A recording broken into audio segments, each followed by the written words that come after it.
राज नियोजनानं आखलेल्या आराखड्यानुसार रायगड हर प्रकारे भक्कम सुरक्षित झालाय बघा. समजा सोयी साधनांनी परिपूर्ण झालाय. राज बेलागन बुलंद रायगड आपल्या राज्याभिषेकासाठी सुसज्ज आहे. गडाचा दरवाजा सोडून गडावर शत्रू वर किंवा खाली जाईल अशी एक पण जागा शिल्लक नाही. अभेद्य रायगडावरून खाली जाईल ते फक्त कोसळणाऱ्या पावसाचं पाणी, आणि वर येईल तो फक्त सह्याद्रीच्या कुशीत घोंगावणारा वारा. हिरोजी एवढा भरोसा? होय महाराज. भले शाब्बास.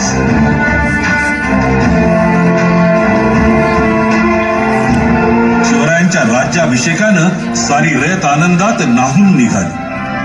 राज्याभिषेकाच्या सोहळ्याचा आनंद लुटत असतानाच कोजागिरी पुनवेच्या उत्सवाची तयारी रायगडावर सुरू झाली.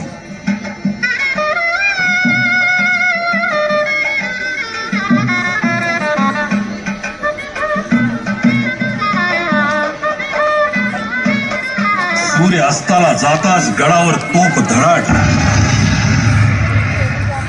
गडावरून खाली जाण्यासाठी इशारा झाला. नगारखाना गरजला आणि गडाचा महादरवाजा बंद झाला.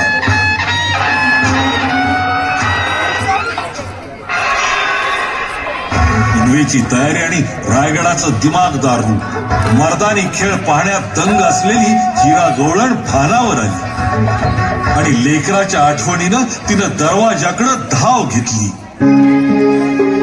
थांबा हो दादा, दादा थांबा की. हो थांबा, मला खाली जाऊ द्या दादा. हिरा गवळण गडाखालच्या वाडीत राहते. दादा दरवाजा उघडा की, मला जाऊ द्या. आता दरवाजा उघडला जाणार नाही. बरं दादा, मला खाली जायलाच हवं. तुम्ही दरवाजा जरा किलकिला करा, मी हवेसारखी निघून जाते. नाही ताई, आता दरवाजा उघडल तो एकदम सूर्य उगल तवाच. तसा गडाचा नियमच आहे, राजांचा हुकूमच आहे तसा. अरे काय गडबड आहे रे तिकडं? आणि दरवाजा मोहर कोण मावली उच्चत घालते रे? बाबा, मी हिरा गवळण कोजागिरी पुनवासाठी गडावर दूध घेऊन आली होती. अहो लेकराला बाजारात टकूच घेता घेता येळ झाला. बाबा जरा दरवाजा उघडा की, मला जाऊ द्या की खाली. नाही पोरी, आता दरवाजा नाही उघडता याला. तसा राजांचा हुकूमच आहे. दिस मावळ्याला बंद झालेला दरवाजा आता दिस उगवल तवाच उघडत. मग बाहेर स्वतः राजा असलं तरी बी.